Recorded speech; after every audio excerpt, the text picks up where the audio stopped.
Kasparov, who's playing white, has the queen side majority. What did Kasparov do? Well, he ended the game in one move. How can you end the game from such a complicated position? Today, we start with a big kiss. That's the acronym KISS. Keep it simple, silly head.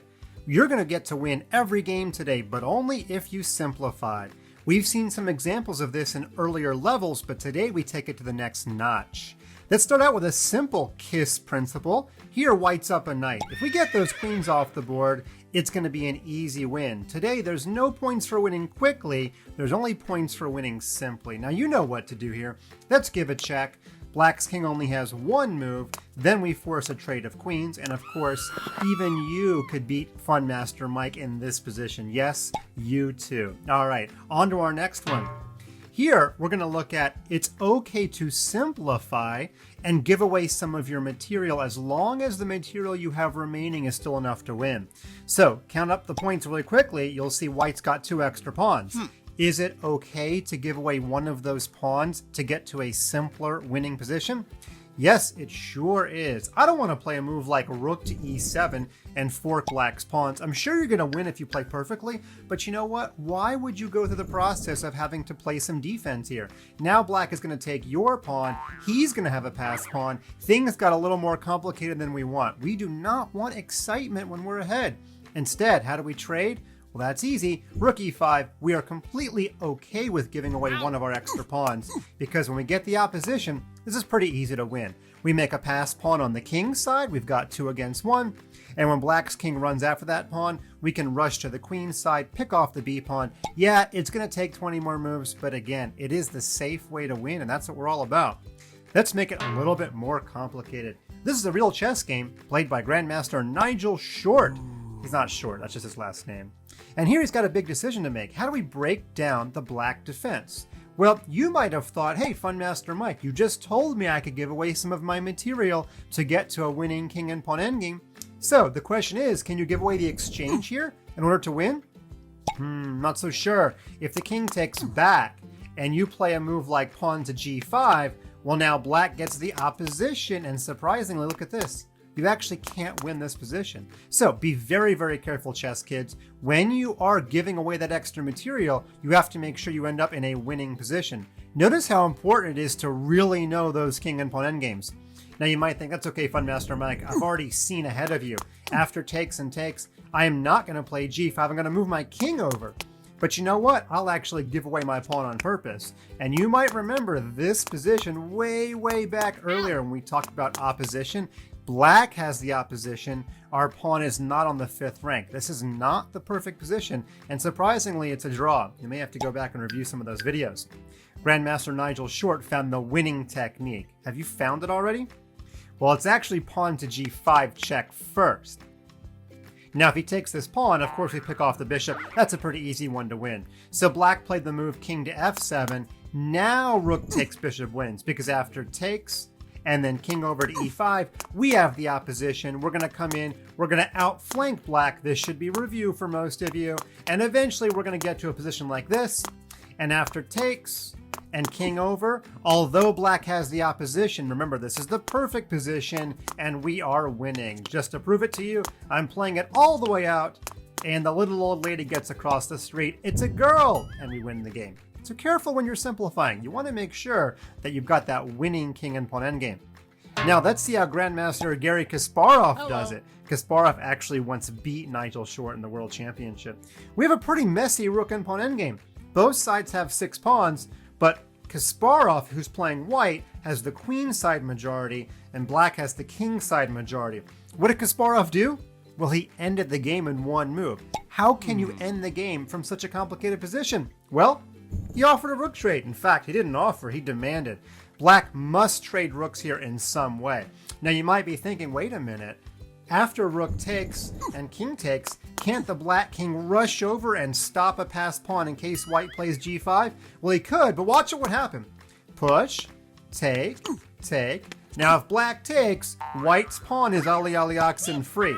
So if the king rushes back, then I take and your king moves here, black's king's inside the square of the pawn. But you know what'll happen? White will play b4, and when the king runs over, white will make another passed pawn on this side of the board, and guess what? The black king cannot stop pawns on both sides of the board. That's the principle of two weaknesses. We've already talked about that too. On to our next chess position. The last two are the most complicated of the bunch. Take a look at our board here. Count the material really quick. What'd you get?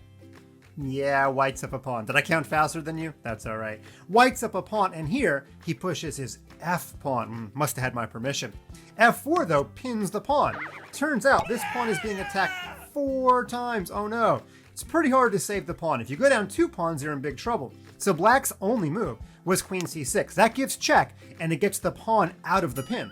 So white forces the trade of queens. If you do not trade queens here, you simply lose this pawn. You have to trust me on that one. So queen takes, king takes. Now you're about to lose the pawn again.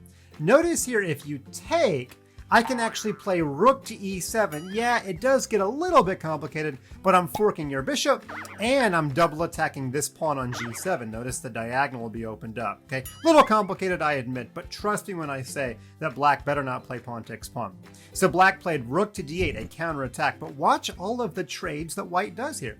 He takes with the bishop. Of course, the bishops are both in danger, so black took, white took. Now black didn't want to be down 2 pawns, so black took here, but white blocks with his rook.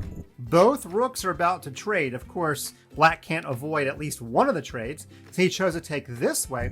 And after king takes, look how much simpler the game is. White is still ahead of pawn, but we have drastically fewer pieces on the chessboard.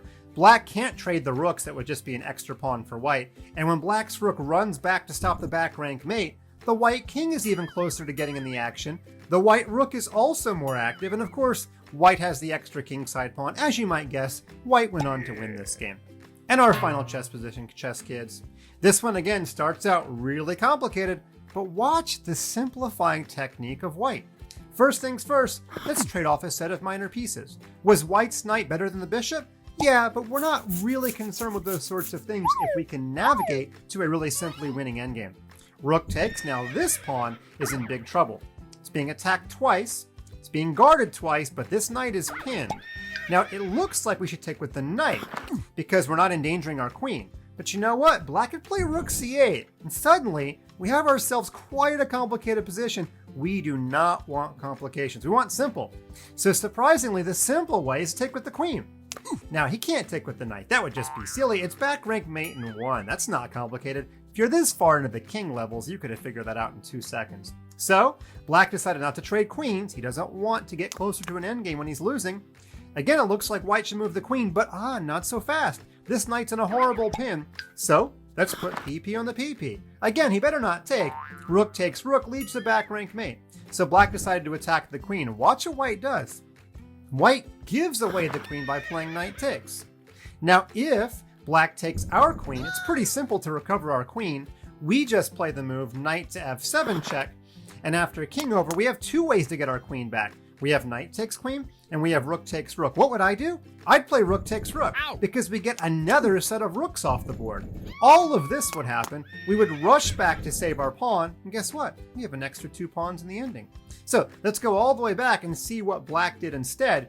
He did not want to enter that position, so instead he played pawn takes knight. Look what white does now. Queen takes rook. Again, a little bit of calculation, but not so hard. Queen takes, rook takes.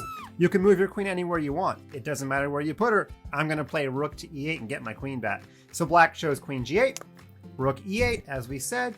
Rook takes pawn, takes, and look how much simpler the game is. Now you've got to make sure you're in a winning rook and pawn endgame. If black just had one more tempo, black could play rook b2, get the pawn back, and make an easy draw. But white calculated. There's no substitute for being a calculator in chess. We put our rook behind the pawn. That's where rooks want to be, behind passed pawns. And white went on to win the game really quickly. Here's how it finished up. And after h3, to make sure we don't get put in back rank checkmate, it's a very easy win. Can black's king rush over with his rook and win the pawn? Yes, but in all of those moves, the white king will rush up the board and will come gobble up all of the black remaining pawns. Well, there you have it, chess kids. We had some easy ones, we had some hard ones. Your chess coach does not mind if you play a 100-move game, because sometimes when you simplify, games will last that long. Learn these techniques and you'll beat Fun Master Mike in no time.